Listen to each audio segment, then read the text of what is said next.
Okay, in this video I'm going to show you how to essentially use a video that has a green screen recorded in it and to put something on top of it in a video layer to make it appear like it essentially was there. So we're going to first of all go and open up Premiere Pro. So if you go to your applications, scroll up to the top, in Premiere Pro, open up Premiere Pro and open up a new project.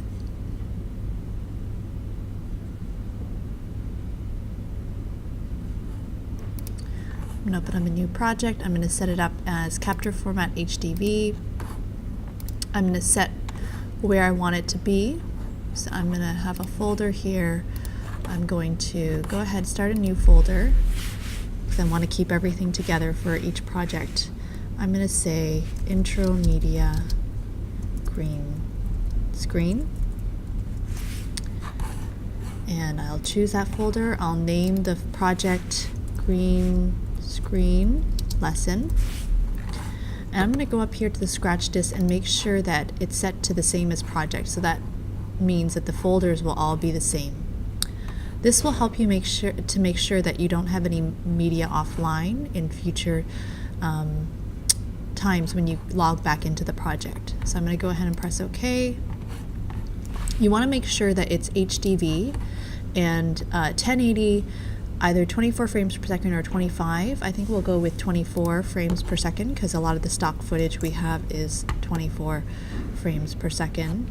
Or actually, you know what, we'll just set it as 30 for now. 1080, 30, P30. Press OK. And now we have our Premiere Pro project. So I'm going to teach you how you're going to get footage for this lesson and the assignment. So if you go to Finder and you connect to School Docs M Drive, if you don't remember how to do that, you can check on Schoology.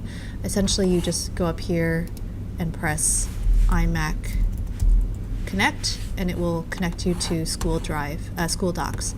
You find our intro media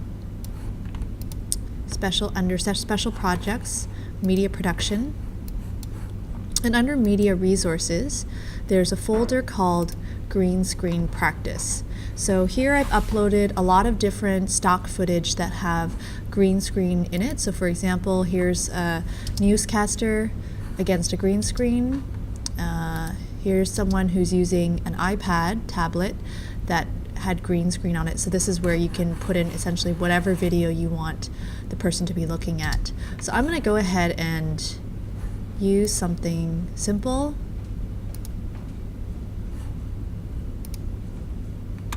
And I'm going to use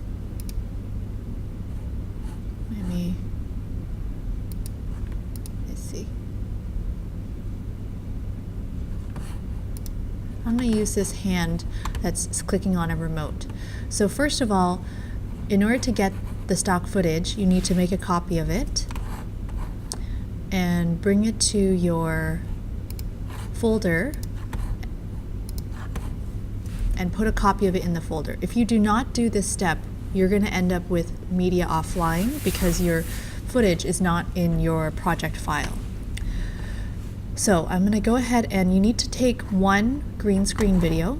I'm going to go back to the M drive. And you also need to take one background video that you're planning on using. So to find a background video, you can go to this folder called Stock Video Resources. And here I put in a bunch of different random stock videos. So here there's a floating fire, floating particles,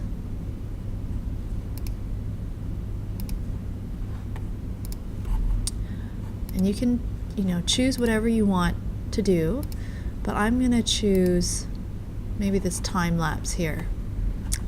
Okay, so it doesn't have to really make sense for this lesson, we're just practicing. So I'm going to copy this, bring it back to my folder, and make a copy here. So you should have your Premiere Pro project and two videos, one that has green screen and one that's going to act as a background.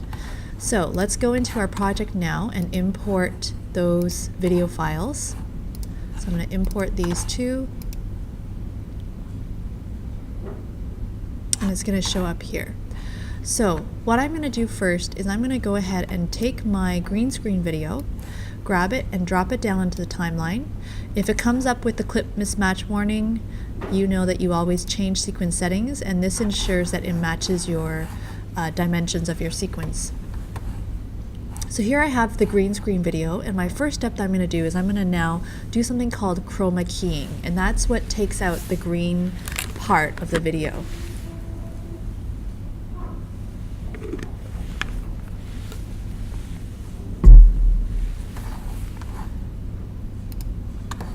So I'm going to go to Effects,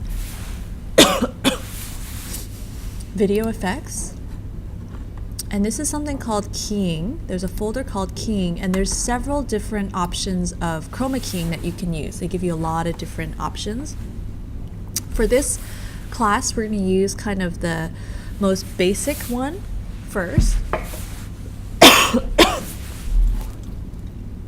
Ultra key. You're going to take Ultra key and you're going to take it and drag the effect and drop it on top of the video. And if you have effect controls open, now you can see that Ultra key has turned up. What we're going to do first is take this under key color, take this eyedropper, click on it once, and go to the green part of the video and just click once.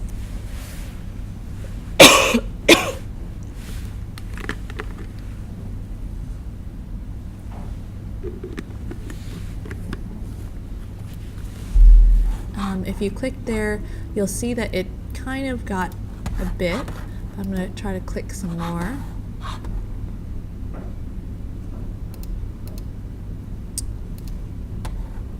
And I'm going to try something called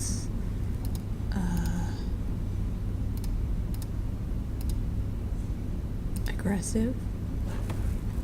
If it doesn't key your green part out completely because of lighting, you can try playing around with the settings, and I've chosen aggressive, which makes most of the green disappear. But as you can see, if I zoomed in, there's still some green bits around the hand. And this is where color correction takes some time, because we want to make sure we clean it up as much as possible so we don't have evidences that it was green screened. So what I'm going to do is I'm going to go down here, and it takes some time to play around with something called the spill suppression and matte cleanup. So I'm going to try to play around with the spill. Right now it's 50. I'm going to turn it up a bit. Didn't really do anything. Luma, it's helping a bit. Matte cleanup, I'm going to choke. See, if I bring up the choke, you can see that some of the green has already disappeared around the hand. Maybe soften it a bit. And now it's a lot better over around the hand. The only thing is maybe the lighting on the remote. So you get the idea, and you can play around with that. Once we have something like this, we're going to go ahead, and it's quite easy now, to put your background, whatever you want as a background, wherever this space, that anything that was green is going to be filled with the background. So your first step is you're going to take the video on the timeline and move it up to video channel 2. And you're going to take whatever background video that you chose and bring it down to video 1. And the theory behind this is that video channel, the top video channel acts as the top layer. So we want to make sure that our green screen video is on the top and our background video is on the bottom. And now, very easily, you have a video, two videos on top of each other, and you've essentially green screened out a part of it.